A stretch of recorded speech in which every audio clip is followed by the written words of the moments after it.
Bonjour à toutes et à tous et bienvenue dans cette nouvelle édition du Direct. On est dans la première édition de l'année. Je m'appelle Emma, je suis Content Lead chez Payfit et presque tous les trimestres, désormais à peu près tous les trimestres, j'ai le plaisir de vous retrouver pour revenir ensemble sur l'actualité juridique du moment, sur les points de saisonnalité à garder en tête, mais également sur les nouveautés Payfit qui peuvent faciliter votre quotidien, je l'espère. Donc avant de réellement commencer ce webinaire, installez-vous, on va passer 45 minutes ensemble à peu près. Je vais revenir sur quelques petits points pratiques pour que tout se passe bien pour vous. Déjà, premier point, si vous avez des questions, n'hésitez pas à poser vos questions dans l'onglet questions. Comme son nom l'indique, nos experts Payfit, juridique, paye, produits, ils sont disponibles pour répondre à vos questions en direct dans cet onglet. On n'aura pas de session questions-réponses sur le plateau à la fin de ce webinaire, donc vraiment, profitez de cet espace écrit pour poser toutes les questions qui vous viennent en tête sur les sujets qui sont abordés. On va beaucoup parler de congé absence, petit spoiler. Et profitez également pour voter pour les questions qui vous intéressent. Parce que plus elles vont être upvotées et plus on pourra les voir. Cet événement, il vous sera également proposé en replay. Donc voilà, si vous n'avez pas le temps d'assister jusqu'à la fin, aucun problème. Vous recevrez bien le lien directement dans votre boîte mail à la fin de l'événement. Donc voilà, pour les petits points un peu pratiques, on vous partagera également des petits liens dans le chat pour compléter les informations qu'on va vous proposer. Et de quoi allons-nous parler aujourd'hui?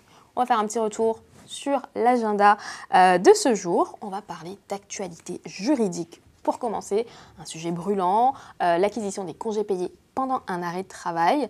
On va faire aussi un gros focus sur les congés et absences, comme vous pouvez le voir. On va parler des compteurs, de la période de référence, des jours fériés de mai, de la journée de solidarité, enfin vraiment tous ces jours qui arrivent très prochainement. Et petit focus sur les autres échéances paye et RH. Mais avant de parler de ces sujets, on va faire un petit retour sur l'actualité comme promis, avec Mathilde. Bonjour Mathilde. Bonjour Emma. Donc Mathilde, tu es juriste en droit social chez Payfit et on a une grosse actualité à l'ordre du jour qui fait beaucoup parler d'elle. Encore plus cette semaine, on va parler de l'acquisition de congés payés pendant un arrêt de travail. Est-ce que tu peux nous présenter en fait les principales dispositions envisagées?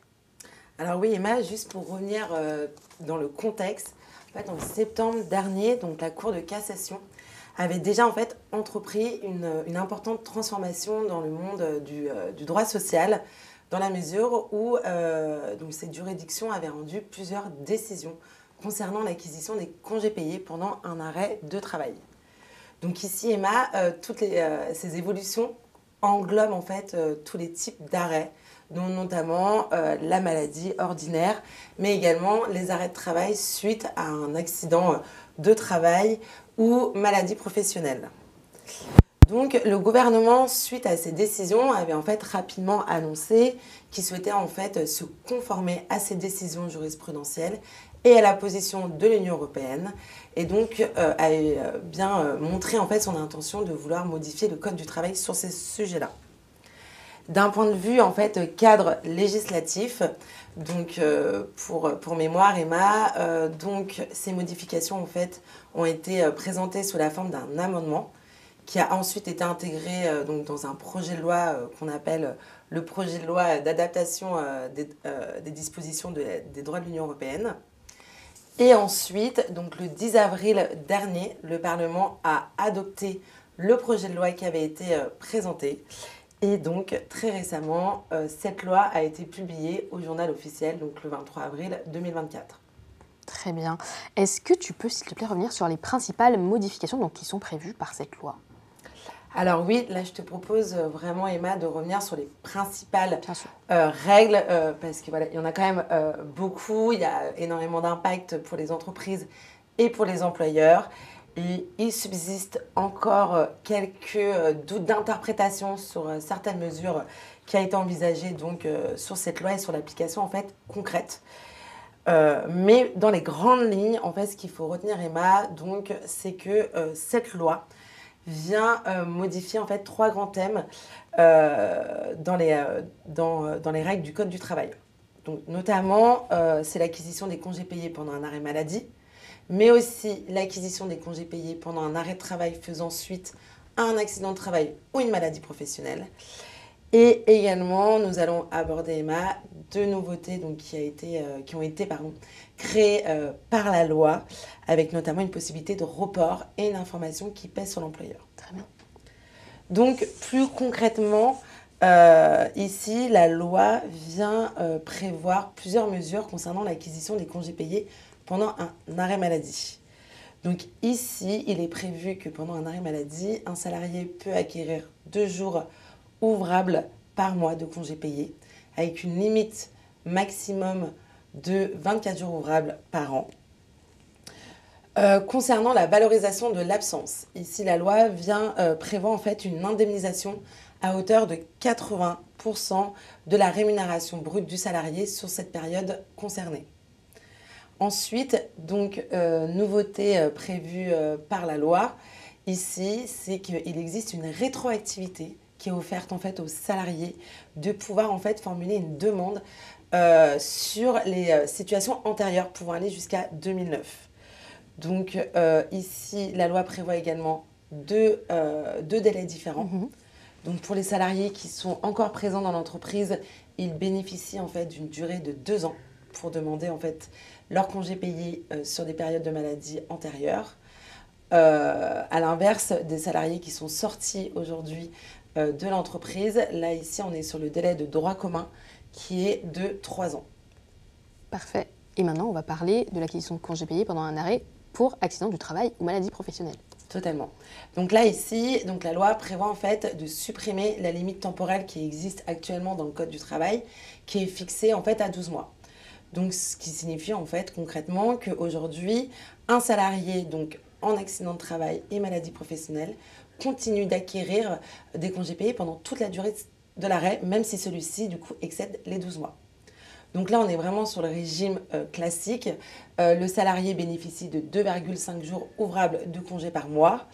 Et l'absence, du coup, le congé payé, est valorisé à 100% de la rémunération que le salarié aurait dû percevoir s'il avait travaillé. Très bien. Et donc le troisième point que tu abordais tout à l'heure, donc la possibilité de report des congés payés acquis pendant ces périodes. Oui, tout à fait, Emma. Donc là, deux nouveautés prévues par la loi, dont notamment la première, l'employeur doit désormais informer son salarié en fait, dans le mois suivant sa reprise de 2 informations. Donc le nombre de congés qu'il a acquis du coup du fait de cette absence et également la date jusqu'à laquelle ils peuvent être pris. Donc là, on est bien dans un délai d'1 mois suivant la reprise. Et à partir donc, de cette information, part en fait un délai de 15 mois maximum. En fait, si le salarié n'a pas pu en fait, prendre tout ou partie de ses congés, il bénéficie en fait d'une période de report de 15 mois.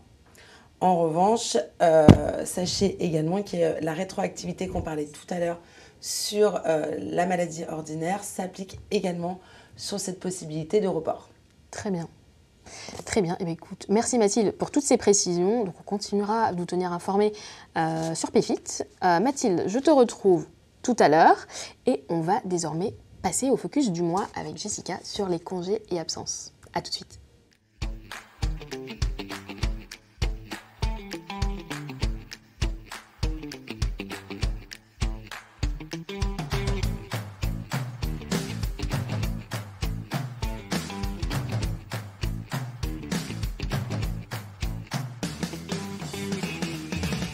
On se retrouve désormais avec Jessica, experte paye et DSN. Bonjour Jessica. Bonjour Emma. Alors aujourd'hui, on va faire un petit jeu ensemble. Je vais te poser des questions donc, qui sont souvent très inspirées de celles que nos clients se posent et nous posent. Et je vais te laisser y répondre un peu comme dans Qui veut gagner des millions, si ça te va. C'est parfait. Bon, il n'y aura pas les millions, mais on va faire comme si. Alors, on va parler de compteurs et de périodes de référence. On va parler d'acquisition de congés payés et de tous ces sujets un peu connexes. C'est parti. Je vais te poser la première question. Quels salariés ont droit aux congés payés? Oui, alors Emma, tous les salariés, y compris les cadres dirigeants, à partir du moment où ils sont liés par un contrat de travail à l'entreprise, qu'ils soient en CDD ou en CDI, à temps partiel ou à temps plein, ont le droit à des congés payés. Dans le Code du travail, donc, il est dit qu'un salarié acquiert 2,5 jours ouvrables de congés payés par mois de travail effectif chez un même employeur pendant la période de référence. Et donc, comme l'a expliqué Mathilde tout à l'heure, avec la nouvelle loi, c'est 2 jours ouvrables par mois de maladie non professionnelle. Voilà, c'est une petite subtilité. Dans tous les cas, dans le cas général en tout cas, sans maladie, la durée totale est limitée à 30 jours ouvrables de congés payés légaux. Alors attention, une petite précision dans la définition qui est donnée. Un mois de travail effectif ou de maladie non professionnelle est équivalent à une période de 4 semaines. Très bien. On va parler de fractionnement. Oui. Ah oui, j'ai oublié de le dire, tout à fait. Alors, en fait, ce qu'il se passe, c'est qu'à ces congés légaux peuvent venir s'ajouter, en cas de fractionnement du congé principal, donc ce qu'on appelle des jours de fractionnement. Il peut aussi venir s'ajouter des jours qui peuvent être prévus par un accord collectif d'entreprise ou une convention collective ou un accord de branche. C'est des jours supplémentaires qui peuvent être accordés, par exemple, en fonction de l'âge, de l'ancienneté ou d'un handicap. Ce qu'il faut savoir, c'est que sur PayFit, ces congés supplémentaires, lorsqu'ils sont prévus par la convention collective, vont venir s'ajouter de manière automatique dans les compteurs des salariés au début de la période de référence. Tu me parles justement de période de référence. Est-ce que tu peux m'expliquer ce qu'est cette fameuse période de référence ? Oui, Emma. Alors là encore, le principe veut que l'acquisition des congés payés se fait sur une période de référence qui va du 1er juin de l'année précédente au 31 mai de l'année en cours. Bien évidemment, une convention collective peut fixer une date de période de référence différente. Par exemple, l'année civile, ça arrive régulièrement. J'attire juste un petit point d'attention. Si à la fin de la période de référence, le nombre de jours de congés payés qui est acquis par le salarié n'est pas un nombre de jours entier, dans ce cas-là, il faudra arrondir son droit à l'entier supérieur. Dans l'exemple que je donne ici, par exemple, un salarié qui à la fin de la période de référence a 21,1 jours ouvrables de congé verra son solde arrondi à 22 jours. Très clair. Une autre question. Donc, quelles sont les règles applicables à la pose des congés payés et est-ce que, par exemple, je peux prendre mes jours de congé dès mon arrivée dans une entreprise ?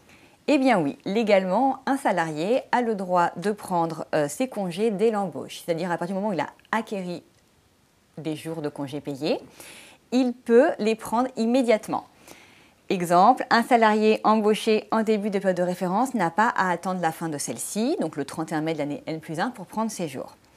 Il y a quand même un principe de répartition du congé sur l'année. Le congé principal, dit congé d'été, qui dure 4 semaines, doit être pris entre le 1er mai et le 31 octobre. La 5e semaine, quant à elle, peut être prise à n'importe quel moment de l'année. Très bien. Autre question, comment sont décomptés les congés payés ? Comment est-ce qu'on les décompte ? Alors là encore, dans le Code du travail, il est dit que les congés sont décomptés en jours ouvrables. Mais une convention collective peut préciser une autre méthode de décompte. C'est le cas de la convention collective Syntec qui préconise un décompte des congés en jours ouvrés. En tout état de cause, un employeur peut choisir de décompter les congés en jours ouvrés ou en jours ouvrables. Ce qui est important, c'est que la méthode de décompte ne doit pas être défavorable au salarié et doit lui assurer un droit de 5 semaines à congés payés en cas de période de référence complète. Très bien. Que se passe-t-il si tous les congés ne sont pas pris à la fin de la période de prise de congé ? Eh bien, Emma, malheureusement, il n'existe pas de droit au report des congés payés. Cependant, il y a quand même 3 exceptions. Par exemple, donc, le premier, c'est l'employeur autorise ce report pour tous les salariés pendant une période définie en général. Ou alors le salarié est en arrêt maladie, en congé maternité ou victime d'un accident du travail. Enfin, les congés peuvent être reportés si la perte de ces congés est due à l'employeur. Par exemple, l'employeur a refusé la pose des congés pour un surcroît d'activité. En tout cas, hors de ces 3 cas, le salarié a la possibilité de demander à son employeur le report exceptionnel de ses congés. Celui-ci n'est pas tenu d'accepter car c'est une faculté pour le salarié et non un droit. Très bien.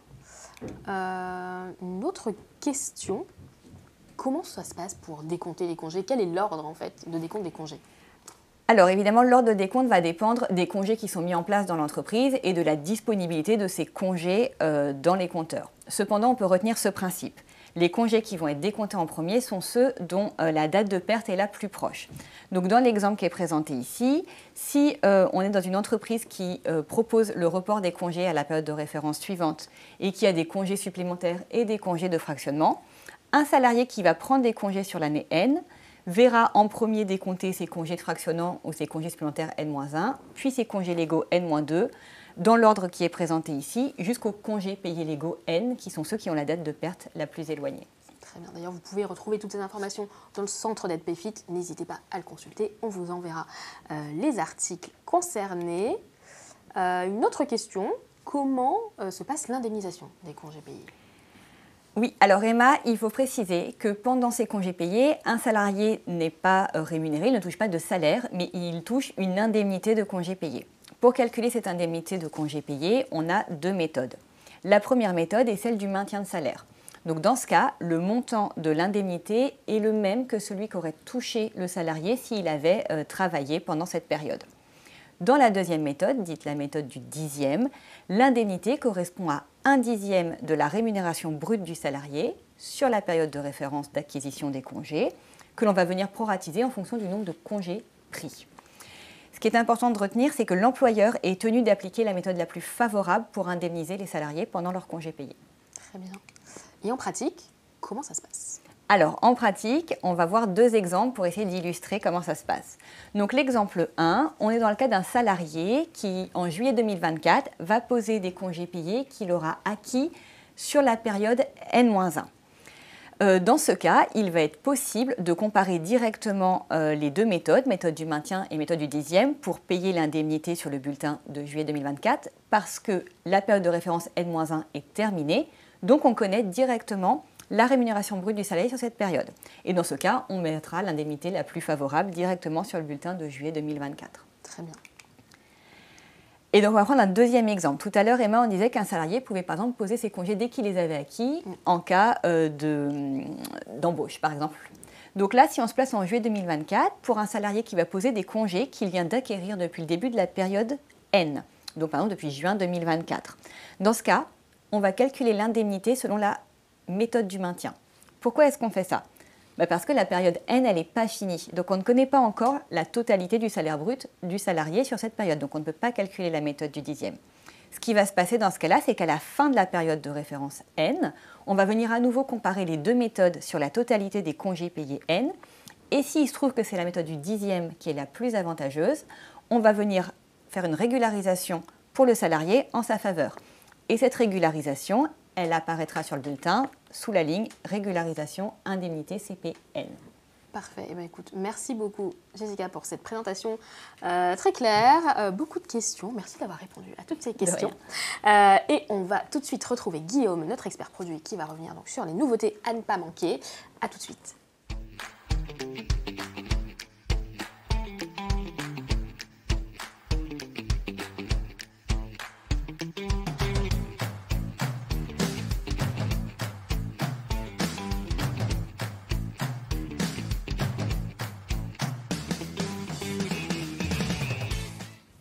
Voilà de retour pour aborder les nouveautés produits du moment avec Guillaume, notre expert produit. Bonjour Guillaume. Bonjour Emma.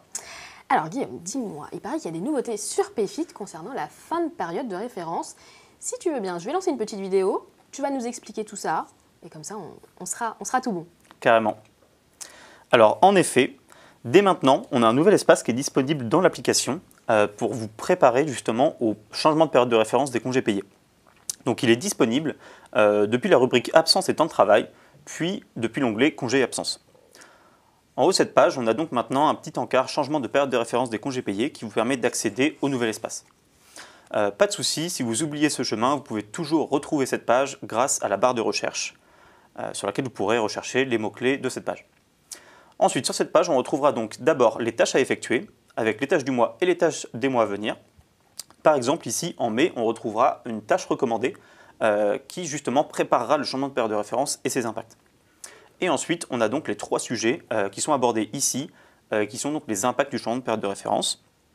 Cette page, en fait, changera en fonction de si on est avant ou après le changement de période de référence. Avant, on aura donc les estimations des impacts du changement de période de référence à venir. Et après, on aura ce qui s'est vraiment passé au changement de période de référence dernier. Donc si on commence par la régularisation de l'indemnité, donc comme pour tous les sujets, d'abord on retrouvera une petite explication sommaire voilà, du sujet, et ensuite on aura la liste des collaborateurs concernés par cet impact, donc ici par la régularisation. Ici, comme on est avant le changement de période de référence, on va avoir une estimation de la régularisation qui se passera en juin, et pour chaque collaborateur, on a un détail qui nous permet de comprendre le montant. Ensuite, l'acquisition des congés supplémentaires. Donc de même, ici on va avoir une petite explication du sujet. Ensuite, on aura aussi accès aux paramètres qui sont appliqués sur le compte et on pourra les modifier. Et enfin, encore une fois, la liste des collaborateurs concernés avec donc le nombre ici de congés supplémentaires acquis estimés au prochain changement de période de référence et encore une fois, un détail pour chaque employé. Et enfin, la perte de jours de congé. Donc ici, encore une fois, le détail du sujet avec les paramètres appliqués qu'on peut modifier et enfin la liste des collaborateurs concernés. Ici, on a une nouveauté. On va être maintenant capable d'estimer le nombre de congés perdus dans le futur en comptant les congés payés acquis et pris entre maintenant et la fin de la période de référence. Et on retrouvera donc ce détail pour chaque collaborateur. Donc voilà, on sera capable de vraiment essayer d'estimer le compteur dans le futur. Et voilà, on a fait le tour de la nouvelle fonctionnalité. Cette page, elle va être disponible toute l'année, avant ou après le changement de période de référence, et on pourra retrouver toutes ces informations au même endroit. Très clair, merci beaucoup pour cette présentation. Voilà, chez vous, n'hésitez pas à consulter cet espace, à l'explorer pour bien le comprendre. Il y a pas mal de choses qui ont été ajoutées. Et donc, à côté de ces nouveautés, donc côté administrateur, donc, auxquelles vous avez accès, on a aussi des nouveautés côté collaborateur. Ouais, exactement. Alors, c'est super d'avoir l'information des congés qui seront perdus par les collaborateurs, du côté admin. Mais si leur compteur était plus simple, on n'aurait peut-être pas besoin de prévenir les collaborateurs de prendre leur congé. Donc après une refonte visuelle de l'espace des absences, avec la liste des absences et le calendrier, on est aussi repassé sur le solde des collaborateurs. Donc désormais, les collaborateurs peuvent accéder à une nouvelle page spécifique qui s'appelle Mon solde, dans laquelle le visuel des compteurs a été revu, mais pas que. Désormais, un message d'avertissement préviendra le collaborateur 3 mois avant la perte potentielle de congés payés ou de RTT. Donc fini de se demander quand on va perdre ses congés, la date de péremption va être maintenant disponible aux collaborateurs pour chaque compteur. Et c'est pas tout. Les collaborateurs ne comprennent pas toujours leur congé, que ce soit le fonctionnement ou les règles qui leur sont appliquées. Alors on a aussi ajouté une foire aux questions avec plein de nouveaux contenus qu'on a créés pour l'occasion. Parfait. Et bien parfait. Merci beaucoup Guillaume pour cette présentation, ces deux présentations, donc deux nouveaux espaces qui vous sont désormais accessibles. N'hésitez pas à dire à vos collaborateurs d'aller jeter un œil s'ils ont des questions sur leurs congés. Ils vont vous demander voilà, est-ce que je perds mes congés? Ils vont le savoir directement sur Payfit. Merci beaucoup Guillaume. Merci Emma. Et on va ensuite se retrouver pour les échéances paye et RH du moment. À tout de suite.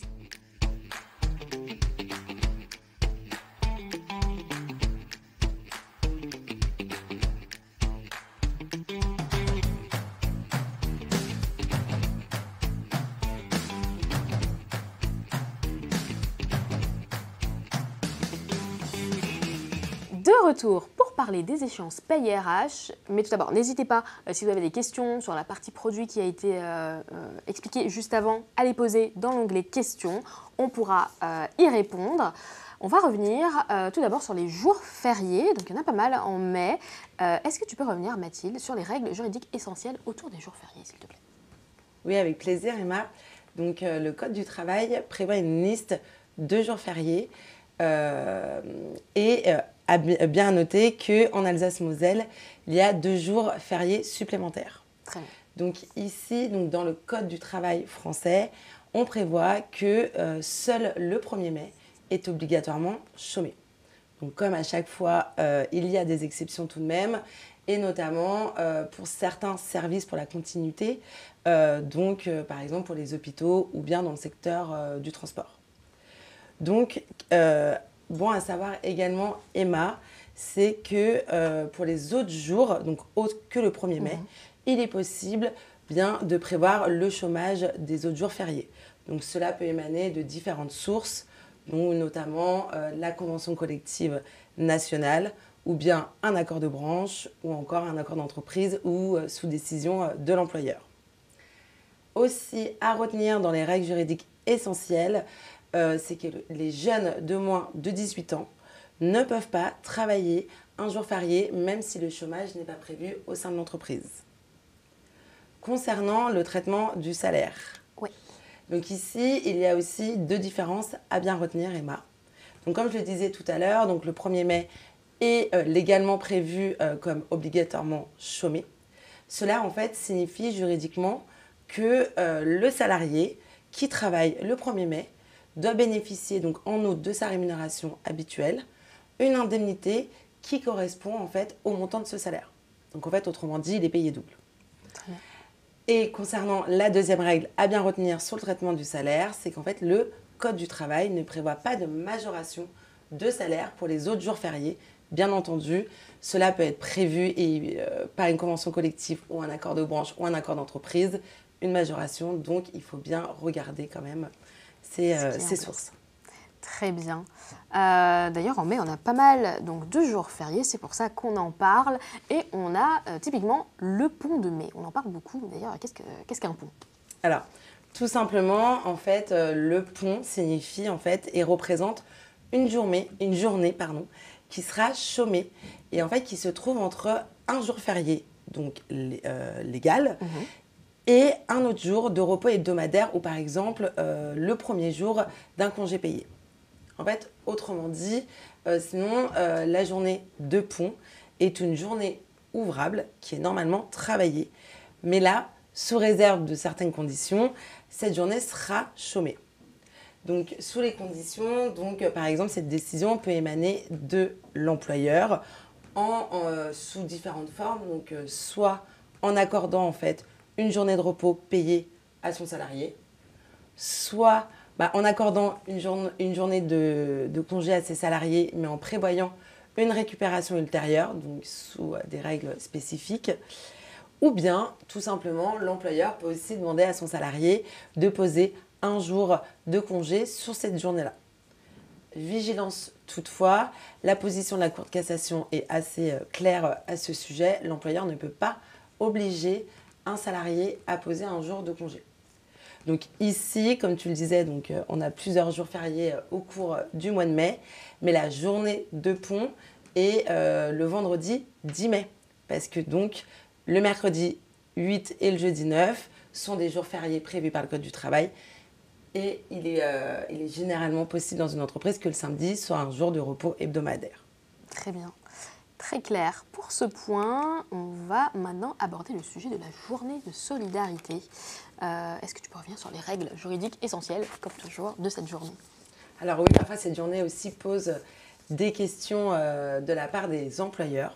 Mais tout simplement, donc, c'est une journée qui est prévue donc, par la loi depuis quelques années. Et en fait, c'est un jour de travail supplémentaire non rémunéré qui est effectué donc, chaque année par tous les salariés. Donc la loi a prévu en fait cette journée de solidarité avec pour objectif en fait de financer des actions en faveur des personnes, en faveur en fait de l'autonomie des personnes âgées ou handicapées.